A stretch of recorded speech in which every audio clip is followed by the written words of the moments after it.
पुण्यामध्ये महापालिका निवडणुकीसाठी युती संदर्भात आज भाजप सेनेच्या स्थानिक नेत्यांमध्ये चर्चा सुरू आहे। या विषयावरील ही प्राथमिक स्वरूपाची बैठक असल्याचं सांगण्यात येतं। या बैठकीत भाजपकडून पालकमंत्री गिरीश बापट आणि शहराध्यक्ष योगेश गोगावले तर शिवसेनेकडून संपर्क प्रमुख अमोल कोल्हे आणि शहर प्रमुख विनायक निमण चर्चा करतात। पुण्यामध्ये युती करायची का, करायची झाल्यास जागा वाटपाचा फॉर्म्युला काय असू शकतो याबाबतची प्राथमिक बोलणी या बैठकीत होणार आहे।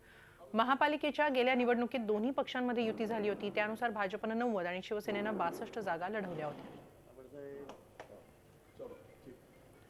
पण याबाबत अधिक माहिती घेऊया आमचे प्रतिनिधी अरुण मेहत्रे यांच्याकडून। अरुण, युती संदर्भात पुण्यामधली ही महत्त्वाची बैठक आहे, काय सांगाल, काय अधिक माहिती आहे? हिमालय आता काही वेळापूर्वीची बैठक सुरू झाली पुण्यातल्या एका हॉटेलमध्ये भाजपचे स्थानिक नेते गिरीश बापट आणि योगेश गोगावले, त्याचप्रमाणे शिवसेनेकडून विनायक निमण आहेत, शहर प्रमुख आहेत, संपर्क प्रमुख अमोल कोल्हे या बैठकीला उपस्थित आहेत। आणि जसं आपण आता म्हटलंय की प्राथमिक स्वरूपाची ही बैठक आहे।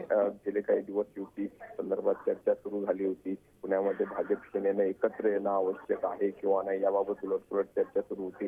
मात्र आता पुण्याची तर परिस्थिती बघितली तर आगामी महापालिकेमध्ये सत्ता स्थापन करायची झाल्यास दोन्ही पक्षांनी एकत्र यायला पाहिजे अशी साधारणपणे मानसिकता आहे। आणि याच मानसिकतेतून आता या युतीची बोलणी सुरू झालेली आहे।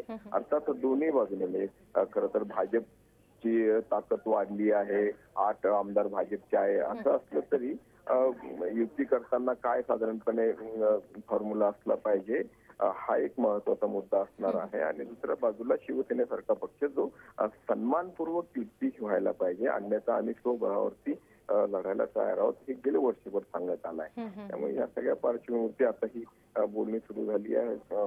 आता आज अगदी बेसिक म्हणजे कुठल्या गोष्टीवरती पुढे आपल्याला पुढे जायचंय याची अगदी प्राथमिक चर्चा किंवा बोलणी होणार आहे।